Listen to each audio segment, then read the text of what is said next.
Coucou, c'est encore moi. Je vous reviens pour une vidéo encore une fois.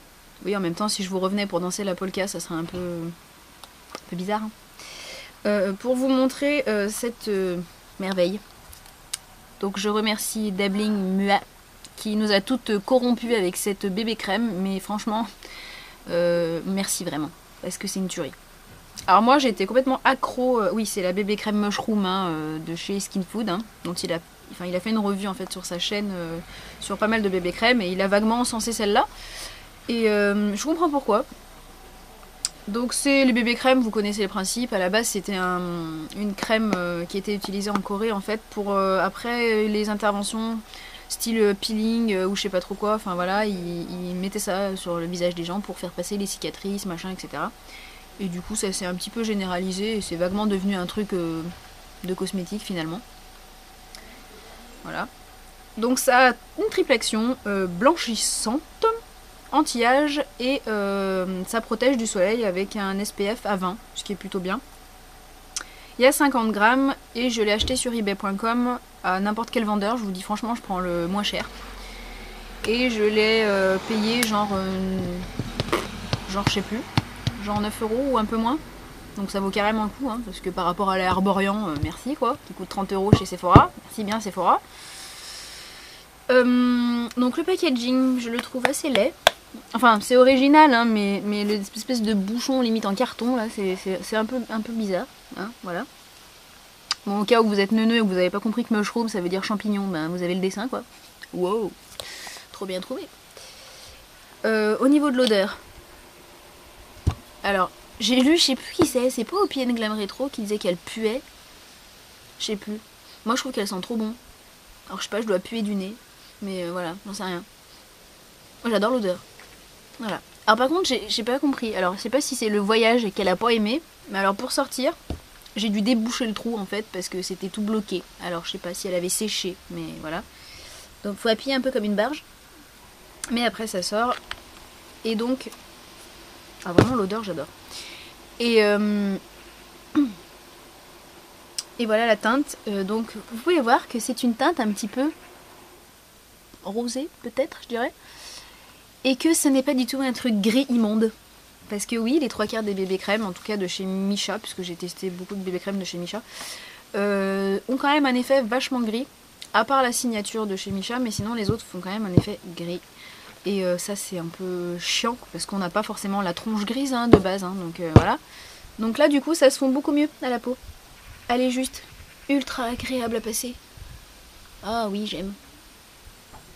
Alors j'aimais beaucoup la bébé crème Watery de chez Missha dont je parle tout le temps, qui elle avait une texture complètement fluide et vraiment du mot watery quoi, du mot water quoi, eau. Voilà, ça se répandait un peu mais c'est aussi vachement agréable à passer, c'est super frais en fait. Et là, ça a vraiment une texture crème, quoi. Enfin, c'est super agréable. La couvrance est plus importante que la bébé crème Watery de chez Missha. Donc, c'est une couvrance qui est entre légère et modérée. Je pense qu'on doit pouvoir moduler entre les deux. Ouais, entre légère et moyenne, je dirais.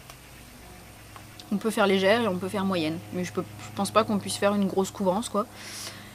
Et elle est géniale parce que cette bébé crème... Alors je sais pas si c'est une coïncidence que j'avais la peau sèche en ce moment, pourtant non. Elle me fait pas briller. Alors c'est un miracle de la vie. Je sais pas. Elle me fait pas briller et pourtant Dieu sait que j'ai la peau grasse sur la zone T et là elle me fait pas briller du tout. Enfin, je la poudre quand même avec ma Prep and Prime parce que voilà. Mais même les autres bébés crèmes quand je les poudrais avec ma Prep and Prime elle me faisait quand même briller et celle-là non. Donc elle est hyper inconfortable sur le visage, elle est hydratante en même temps, moi je trouve, sans l'être trop du coup. Après pour ce qui est, il y a une espèce de nouvelle polémique, putain d'avion, qui vient de se lancer un peu en disant que finalement les bébés crèmes ça pourrait être dangereux, je sais pas trop quoi, parce que l'effet blanchissant et... Bref, moi je sais pas trop pour le moment, donc je continue de m'en servir parce que je trouve que c'est quand même vachement plus léger qu'un fond de teint l'été, qu'on n'a pas forcément envie de se trimballer une couche de fond de teint, moi ça me gave. Donc bébé crème, bien. En plus l'effet anti-âge, vu que je commence à devenir une vieille bique, et ben c'est bien.